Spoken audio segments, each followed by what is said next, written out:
Hey everybody, it's Josh, and I got a video for you today.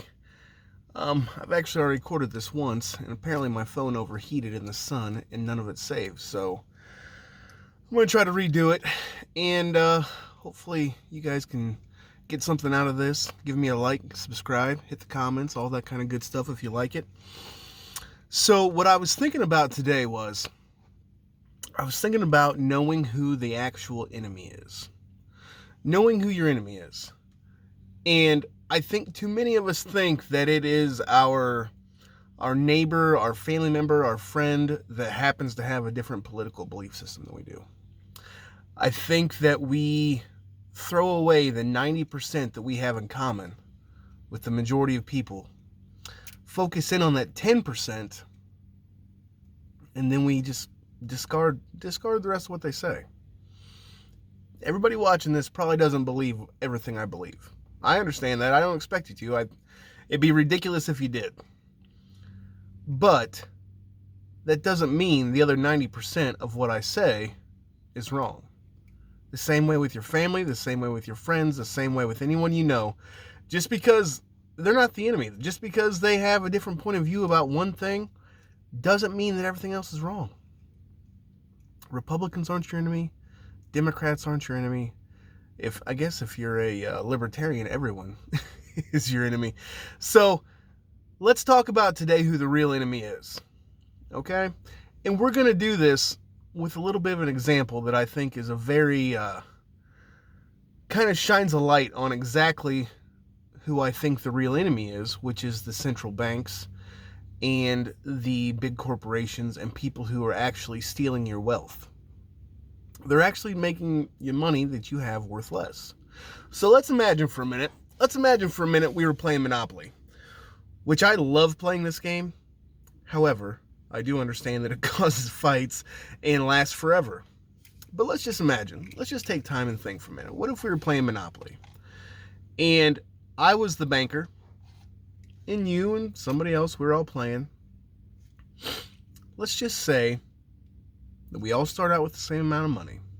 Okay? We all start out with the same amount of money. Well, as we go around the board,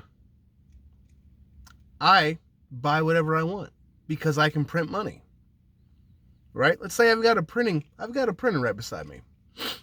And every time I land on a property, every time there's something I want to buy, I just reach over the printing machine. I don't take any money out of the actual bank.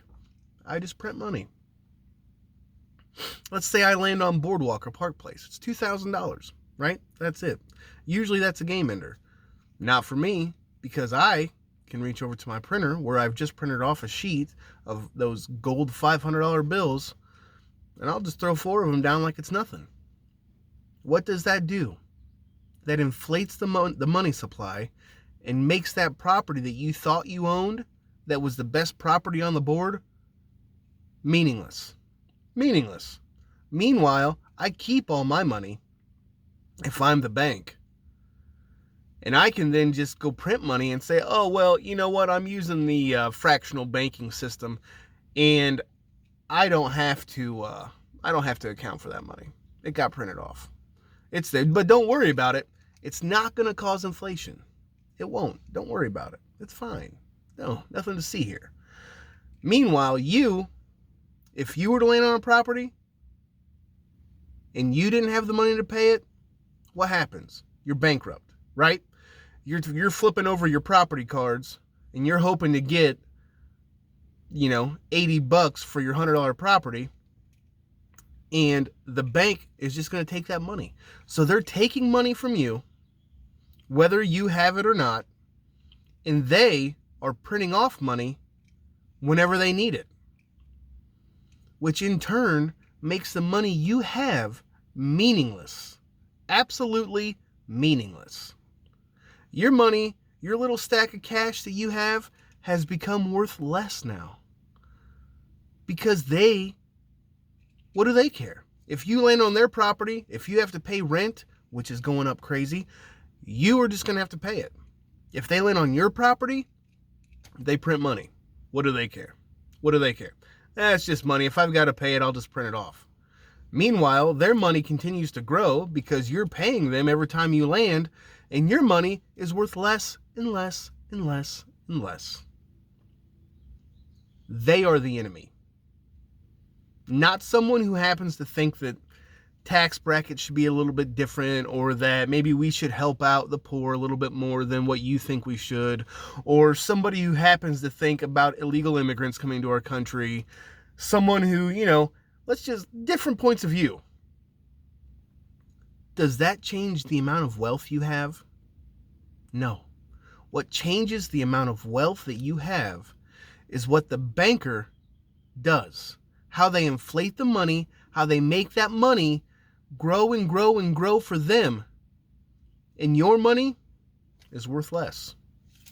So my neighbor, the gentleman who happens to live over here in this house, comes to me yesterday. I'm getting out of my truck. I get home. And he says to me, "Josh, come here." So I walk over there and I said, "What is it, man?" He goes, "Well, I just saw a guy get robbed today at Menards." And I thought, well, no shit, that's a pretty interesting story. Okay, what's going on? What happened? And then he tells me that he was behind an old man in line at Menards who had bought two things. He had bought a 2x10 by 6 foot and a pry bar. The pry bar, mind you, cost $8 to $10. His overall bill was $58. This man just spent $48 on a 2x10 by 6 foot long board. Think about that for a minute. That's theft. It's theft. It's plain and simple theft. If something that you would have bought a year and a half, 2 years ago has quadrupled in price, they are stealing your money. They are stealing your wealth. Apparently there's a fly in the truck. That sucks. Okay, so my math's not the best, but let's just assume if that price is true, that means a 12-foot board, which is the average board you're going to buy if you're going to build a deck, equals $100. That's $100 a board, which is, it's insane. How are you going to build anything? How are you going to build anything? I haven't built a single deck or a single fence all year. And I'm a contractor. That's what I do. That's how I make my money, is by building fences and decks throughout the spring, summer, and fall. And it's not available. Well, it's available. You could buy it. If you had more money than freaking brains, you could go out there and you could pay those prices. But guess what? People aren't doing it. People aren't doing it. And that lumber is going to sit there. Or you're going to pay for it and you're going to get robbed. Those are the two choices. Either you just let that wood sit there, or you go pay for it and you get robbed. They are stealing your wealth by printing money. And then they want to tell you that inflation is only up, what they say, 4%. That was their latest inflation numbers. I don't know where the hell these people shop or where they live. But inflation, I don't think it's up 4%. Have they bought gas lately? Have they bought groceries lately? Groceries haven't been affected that much. But I mean, they have some. That might be the 4% inflation, maybe. Gas, lumber, we just went over lumber. Housing, the housing market, housing prices, have they seen those prices? Have those only gone up 4%? Nope. What else? The rents to rent a house. Inflation is going out of the roof. And I hope I'm wrong. And I'm hoping that all this gets corrected and we go back to something that makes sense. But I don't think it is. I think they're going to continue to give people money. Look at what's going to happen here within the next month with the $500 per kid. What do you call it? A tax break? I've never seen a tax break where they send you money every month for a tax break, but maybe that's just me. Yeah. But getting back to the monopoly example I was using earlier, that money, that fiat money that the bank can just print and hand out, let's just imagine for a minute, this is why I talk about crypto. Let's just imagine for a minute that you had a cryptocurrency, that you were playing Monopoly with a cryptocurrency now instead of a central bank that can print money, which is the way it's designed. With Monopoly, you're basically using cryptocurrency if you follow the rules. There is a finite set amount of money, and once those properties are all divided out, you could have a small property that you only paid 80 bucks, 100, 120 bucks for, but if someone else wants it worse than you, they will pay you 10 times, no, not 10 times, but they're going to pay you more than what you paid for it, because there is a finite amount of properties, there's a finite amount of money to buy those properties, and as they all get divided out, and as there's a set like a shortage, like a deflationary amount of those properties, they become worth more.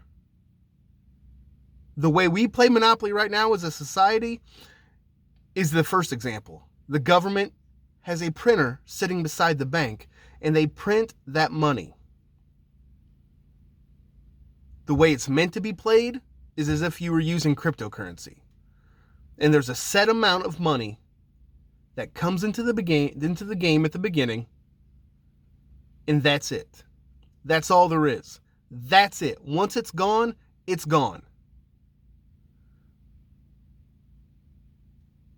I'm just saying, maybe it would make more sense to put our money into something that has a set finite amount, so that as we have that and we transact with it, especially if it's deflationary cryptocurrency, that it becomes worth more as you hold it. As more people use it, it becomes more valuable. Not like the dollar, where the more it gets printed, the less it's worth. I'm just saying. I'm not saying. I'm just saying. Maybe it's me. Maybe I'm dumb. Maybe I'm wrong. Maybe, the government and the central banks are right, and they can just print money, and we're going to keep around a 2 to 4% inflation, and things aren't really going up, and prices aren't changing. However, I'm going to assume that I'm correct, which, if you know me, is what I usually do. I'm pretty good at assuming I'm correct on most things. But in this scenario, I'm almost positive I'm correct. I'm almost 100% positive that having an infinite supply of something creates inflation and makes it worth less. Having a finite supply of something, having something where there's only ever going to be so many created, and once they're out into the public and once people have them, that's it. And then you find somebody who's willing to pay you more than what you paid to get that asset, and that is how you create wealth. Earning more of that asset through interest, using a platform like Celsius, where they pay you cryptocurrency interest to keep it on their platform because they lend it out, they receive interest, and your amount of that crypto grows. Maybe that's a better financial way to plan for your future. Holding something that is a finite monetary supply, or something like GSX that I spoke about before, that is actually backed and supported with gold and other precious metals. Maybe those are smarter plans than having US dollars. So I guess I'll leave it there. Hopefully I can get this one to post. The last one, like I said, didn't work. So I'm going to post this, and if I'm wrong, tell me. Maybe I'm an idiot. If you agree with me, tell me. I like to see the comments. Let me know what's going on. Let me know what you guys think. Leave me some comments. Hit the like button so we can get this out to more people, so they can realize that we're playing a rigged game of Monopoly. We're playing a rigged game. The rules have changed. There is no finite supply of money. They just have a printer sitting next to the bank. So let's hit the like button. Let's share this. I appreciate it. You guys have a great day, and we'll talk to you soon. All right, thanks. Bye.